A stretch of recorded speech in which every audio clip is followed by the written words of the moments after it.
রাঙাকে নিজের মনের কথা খুলে বলে দিল একলব্য। সম্পূর্ণ জানতে দেখতে থাকো।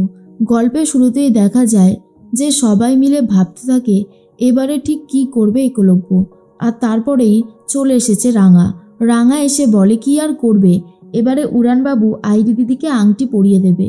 তখনই বারণ করতে থাকে প্রমিতা আর বলে তুই এরকমটা করিস না, এখনো সময় আছে আক্কু, আর তুই দুজনে ভালো থাক, আমরা তো সেটাই চাই। তুই আক্কুকে এখন আহিরির হাতে তুলে দিবি বলছিস রাঙা?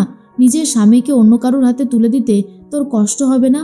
রাঙা তখন বলে কেন কষ্ট হবে, বিয়ের আগে থেকেই তো আমি জানতাম যে উড়ানবাবু আর আহিরি দিদি দুজন দুজনকে ভালোবাসে। ওদের এই সম্পর্কটা তো একদিন পরিণতি পেতই, যদি এটা আগে পায় তাতে ক্ষতি কি হয়েছে? না, আমি আর ওদের দুজনের মাঝখানে বাধা হয়ে থাকবো না। ওদের জীবনটা ওরা ওদের মতন করে সাজিয়ে নিক, সেটাই ভালো হবে।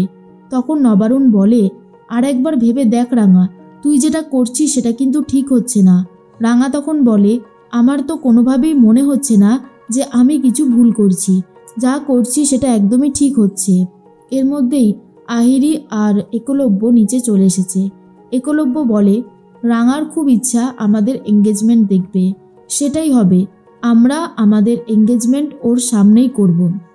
তখনই খুশি হয়ে গেছে আহিরি আর বলে আমি তো এই দিনটার জন্যই অপেক্ষা করেছিলাম।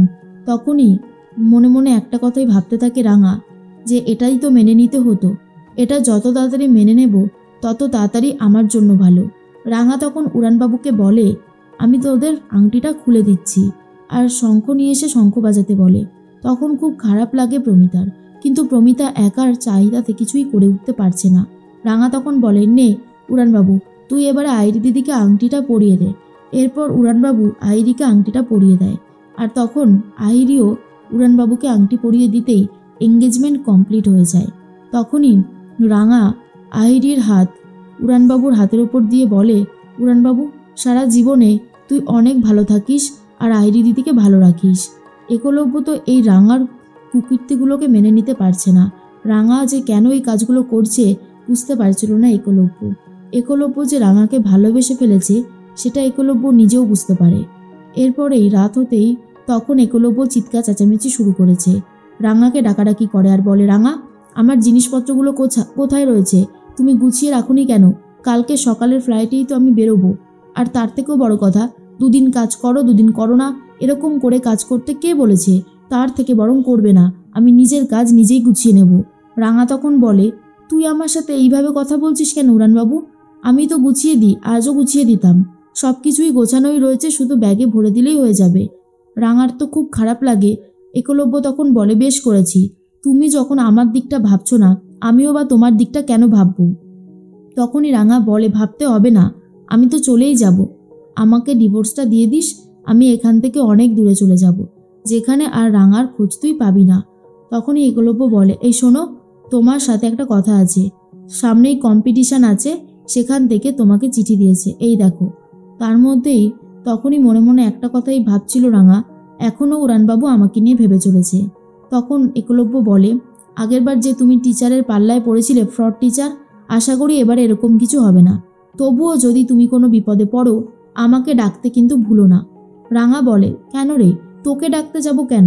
তুই তো এখন আহিরি দিদির স্বামী হবি, আমি নিজের লড়াই নিজেই লড়ে নিতে পারবো, তুই আমাকে নিয়ে আর এত ভাবিস না, আমাকে নিয়ে ভাবনা চিন্তাটা এবার না হয় বন্ধ কর।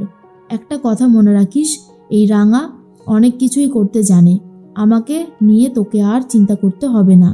রাঙা ওই চিঠিটা নিয়ে নেয়, আর তখনই একলব্য বলে ভালো করে প্র্যাকটিস করা শুরু করো, প্র্যাকটিস না করলে তুমি জিততে পারবে না, আর এখন তো সেভাবে প্র্যাকটিসও করো না, সংসার নিয়ে ব্যস্ত আছো। রাঙা বলে আমি প্র্যাকটিস করি, তোকে এসব নিয়ে ভাবতে হবে না বলেই ঘর ছেড়ে বেরিয়ে যায়।